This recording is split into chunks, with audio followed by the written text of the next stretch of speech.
Saudara DPR menunggu surat Presiden guna membahas revisi Undang-Undang TNI dan Undang-Undang Polri. Namun revisi 2 RUU ini menuai kritik.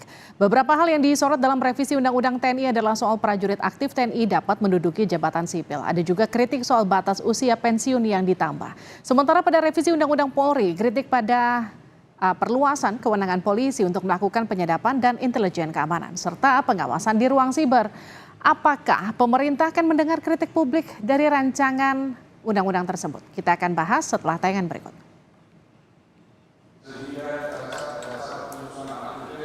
Rapat paripurna DPR pada 28 Mei menyetujui revisi Undang-Undang TNI dan Polri menjadi usulan RUU inisiatif DPR. Pemerintah akan segera mengirimkan surat Presiden guna menunjuk wakil pemerintah untuk membahas 2 draft RUU tersebut. Pastinya saya tidak tahu, tapi dalam ongoing proses. Ya, saya pikir bagi TNI juga tidak mau melampaui tugas, ya. Karena apa? Kita juga punya konstitusi, kita punya undang-undang. Saya mantan Panglima TNI juga tidak mau sebenarnya melampaui tugas-tugas yang ada dalam undang-undang. Kan masyarakat yang bisa mengontrol semuanya. Kita negara demokrasi, semua semua dari kita punya hak dan kesempatan untuk mengontrol begitu. Jadi kita jangan terlalu berlebihan. Ya. Revisi UU TNI dan UU Polri ramai dikritik masyarakat sipil karena banyak substansi draft RUU dinilai bermasalah. Seperti TNI aktif dapat menduduki jabatan sipil serta penambahan usia pensiun. Perwira diperpanjang dari 58 tahun ke 60 tahun, serta bintara dan tamtama dari 53 tahun ke 58 tahun. Bahkan khusus jabatan fungsional, prajurit bisa berdinas hingga usia 65 tahun. Sama halnya dengan RUU TNI, sejumlah pasal dalam RUU Polri juga disorot. Di antaranya soal memberi Polri wewenang melakukan penyadapan dan kegiatan intelijen keamanan. Kewenangan Polri juga diperluas dalam pengamanan ruang siber. Kepolisian dapat memblokir atau memutus akses sebuah konten digital. Merespons rancangan Undang-Undang TNI, Panglima TNI Jenderal Agus Subianto bilang, aturan yang memberi wewenang TNI aktif menduduki jabatan sipil semata untuk membantu program pemerintah.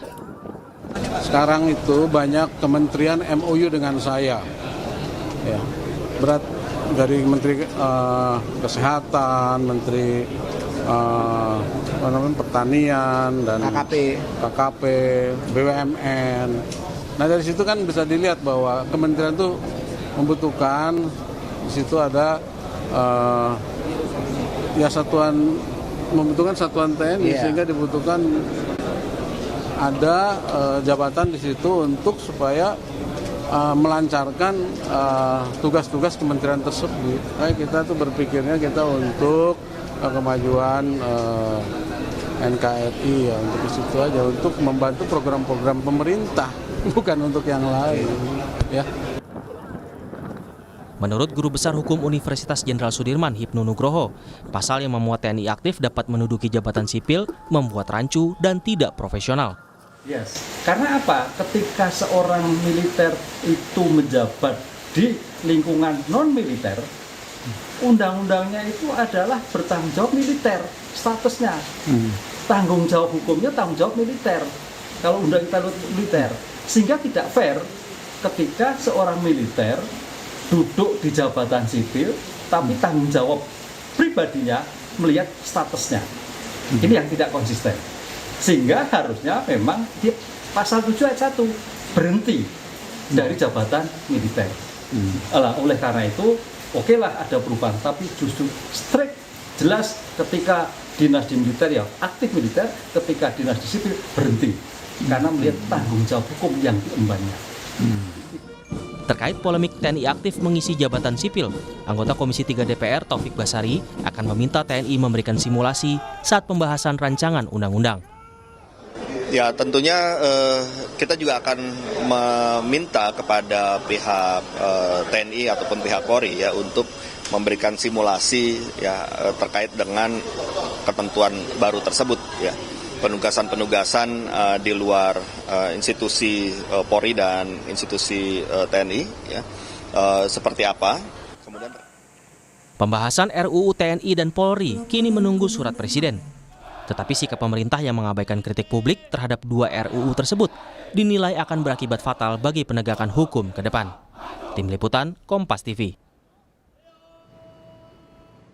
Kita bahas soal revisi Undang-Undang TNI Polri bersama Direktur Amnesty International Indonesia Usman Hamid. Kami juga sudah mengundang perwakilan pemerintah namun belum dapat hadir untuk memenuhi undangan pada malam hari ini. Saya ke Bang Usman, selamat malam. Bang Usman, Anda sudah dengar suara saya? Selamat malam. Kita kembali coba hubungi. Bang Usman, selamat malam. Sudah terhubung bersama kami? Selamat malam. Baik. Bang Usman, apa urgensi revisi Undang-Undang TNI Polri ini? Saya kira hampir tidak ada urgensinya, kecuali pasal mengenai perpanjangan usia pensiun.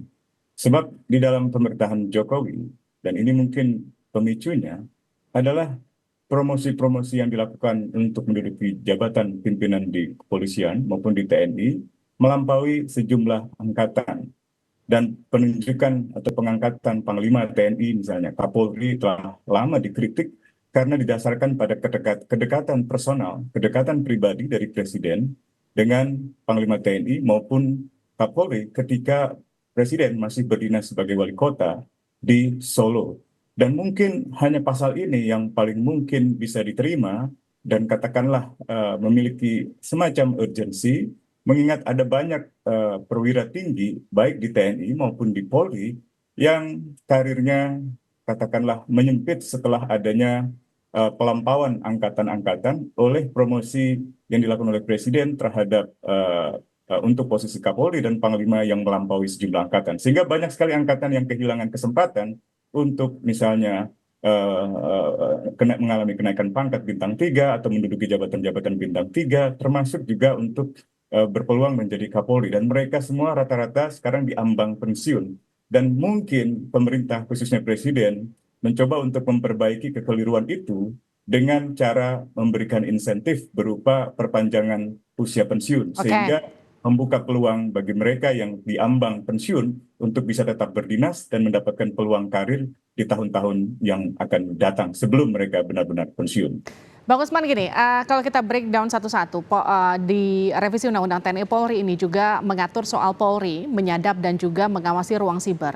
Tapi kalau kita lihat faktanya kan bukankah sudah ada lembaga lain yang juga berwenang untuk itu? Kenapa ini juga harus diatur menurut Anda? Saya kira ini adalah kecenderungan dalam tahun-tahun terakhir di mana kepolisian, kejaksaan, dan juga lembaga penegak hukum seperti KPK seolah-olah berkompetisi satu dan lainnya. Berkompetisi untuk merebut jurisdiksi mereka atas perkara-perkara tertentu. Misalnya dalam konteks kepolisian dan kejaksaan, beberapa kali terjadi perebutan wewenang untuk menangani kasus-kasus korupsi. Apakah memang merupakan wewenang KPK atau merupakan wewenang Polri? Termasuk di dalam soal penyadapan. KPK juga ketika itu mendapatkan kritik karena bisa langsung melakukan penyadapan. Sementara Polri hanya bisa melakukan itu dengan penetapan pengadilan. Sekarang Polri seperti ingin mendapatkan wewenang penyadapan tanpa harus mendapatkan penetapan dari pengadilan. Sementara KPK belakangan kewenangan itu dilemahkan dan hanya cukup atau hanya diberikan semacam katakanlah kontrol melalui Dewan Pengawas. Demikian pula kewenangan lainnya di luar penyadapan, misalnya kewenangan untuk melakukan kontrol di ruang siber. Rasanya ini juga ada di dalam Undang-Undang Polri, Undang-Undang TNI yang sekarang ini diajukan sebagai revisi. Jadi perebutan wewenang, perebutan wilayah wewenang ini kami khawatir akan menimbulkan benturan. Belum lagi kalau kita masih ingat kasus korupsi di Basarnas antara TNI dengan KPK juga seperti berebut jurisdiksi. Orang perwira tinggi TNI yang terlibat kasus korupsi tetap diadili di lingkungan peradilan militer atau di lingkungan peradilan umum, khususnya peradilan tindak pidana khusus dalam hal korupsi. Belum lama ini juga ada semacam benturan kewenangan antara kepolisian, khususnya Detasemen Khusus 88, dengan Jaksa Agung Muda Pidana Khusus terkait dengan dugaan korupsi dalam kasus Timah. Nah, ini yang saya kira tampaknya belakangan ini semakin menajam dan ini bukanlah perkembangan yang baik di dalam mengembangkan negara hukum di Indonesia. Baik, Bang Usman, tapi kan kalau kita kembali ingat merespon rancangan undang-undang TNI ini, Panglima TNI Jenderal Agus Subianto sempat menyampaikan aturan yang memberi wewenang TNI aktif menduduki jabatan sipil semata dianggap untuk membantu program pemerintah. Gimana respon Anda soal itu? Ya, itu bisa jadi benar karena memang di dalam rancangan undang-undang ini tampaknya TNI ingin mendapatkan keleluasaan di dalam memperoleh anggaran, bukan hanya anggaran di dalam konteks anggaran pertahanan negara, tapi juga anggaran secara umum dari pemerintah. Dan ini sebenarnya dimulai dengan sejumlah Memorandum of Understanding antara TNI dengan sejumlah kementerian dan lembaga.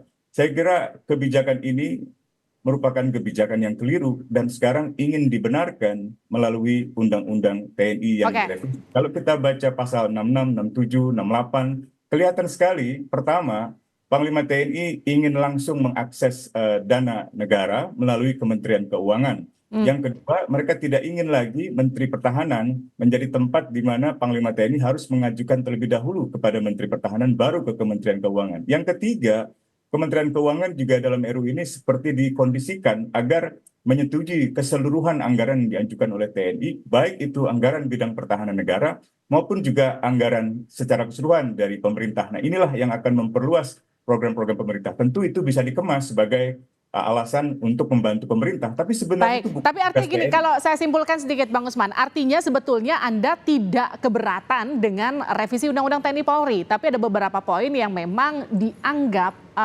katakanlah bertabrakan dengan ketentuan hukum begitu. Yang benar adalah saya tidak keberatan untuk perpanjangan usia pensiun karena memang ada kekeliruan dari pemerintah, tapi banyak sekali wewenang Polri, wewenang TNI, termasuk dalam konteks ketundukan anggota TNI pada jurisdiksi peradilan pidana umum, itu dihapuskan. Dan setiap pelanggaran hukum, baik itu hukum pidana militer maupun hukum pidana umum, sekarang ini hanya bisa dibawa ke lingkungan peradilan militer. Dan itu akan menimbulkan kekebalan hukum yang berkelanjutan bagi anggota TNI yang terlibat dalam pelanggaran hukum. Jadi secara keseluruhan, substansi-substansi kedua RUU ini menurut saya sangat bermasalah, kecuali dalam soal perpanjangan usia. Itu masih bisa diterima karena banyak sekali negara-negara di Eropa, di Amerika, atau di Afrika, di Asia yang memiliki ketetapan perpanjangan usia pensiun atau usia pensiun yang dimulai misalnya dari 58, 60, atau bahkan sampai 70 tahun. Terima kasih Usman Hamid sudah bergabung bersama kami di Sapa Indonesia Malam. Sehat-sehat selalu. Amin, terima kasih.